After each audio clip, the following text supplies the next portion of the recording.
सत्ता का संग्राम अब द्वापर युग में पहुंच चुका है और लोकसभा चुनाव की लड़ाई सीधे भानुमति के कुनबे तक। दरअसल एलजेपीआर चीफ चिराग पासवान ने इंडी अलायंस को भानुमति का कुनबा बता दिया है। वही भानुमति जो दुर्योधन की पत्नी थी और जिनके लिए एक कहावत भी है कि कहीं की ईंट कहीं का रोड़ा, भानुमति ने कुनबा जोड़ा।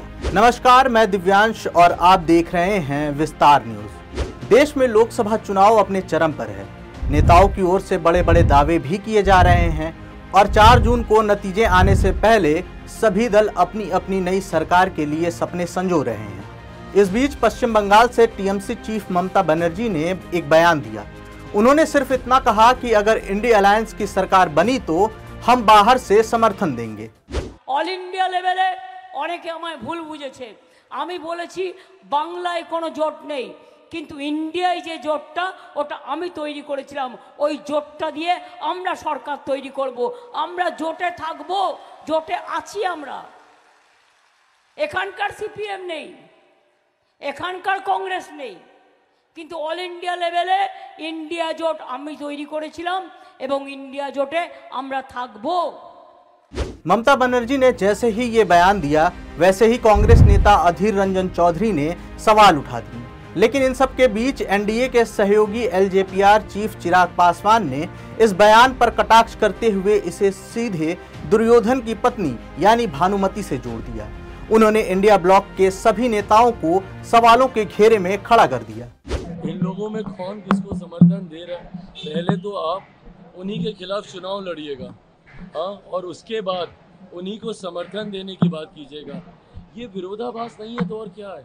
बार बार हम बोल रहे हैं कि इंडी अलायंस की नीति ही क्लियर नहीं है, इन लोगों की नीयत ही क्लियर नहीं है। एक आम आदमी पार्टी है जो दिल्ली में कांग्रेस के खिलाफ कांग्रेस के साथ मिलकर चुनाव लड़ रही है और पंजाब में उन्हीं के खिलाफ चुनाव लड़ रही है। ममता बनर्जी जी जिनके खिलाफ चुनाव लड़कर जीत कर आएंगी, जीतने के बाद उन्हीं को समर्थन देने की बात कर रही हैं।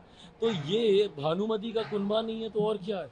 इस बयान पर चिराग और आरजेडी नेता तेजस्वी यादव आमने सामने आ गए। तेजस्वी चिराग पासवान को पुराने दिन गिनाने लगे और उन्होंने कहा कि इसमें चिराग जी की कोई गलती नहीं है क्योंकि उन पर बीजेपी और आरएसएस का रंग चढ़ चुका है। अब आप देखिए, चिराग जी की कोई गलती नहीं है। जब से राजनीति में आए तब से भाजपा और आरएसएस के साथ रहे, उनके रंग में मिल गए। लेकिन उनको याद करना चाहिए, जब रामविलास पासवान जी की पार्टी के पास एक भी विधायक नहीं था तो हम लोगों ने उनको राज्यसभा मेंबर बनाने का काम किया। और उनको पूछना चाहिए कि 10 साल में 100 दिन भी बिहार रहे हैं क्या? एमपी जो रहे 10 साल में 100 दिन भी बिहार रहे हैं क्या? जमुई में 10 साल एमपी बने रहे, पार्टी का आज तक वो कार्यालय नहीं खोल पाए जमुई में। बहरहाल चुनाव का दौर जारी है और 4 चरणों के मतदान हो चुके हैं। अब सिर्फ 3 चरणों के लिए ही वोट डाले जाने हैं।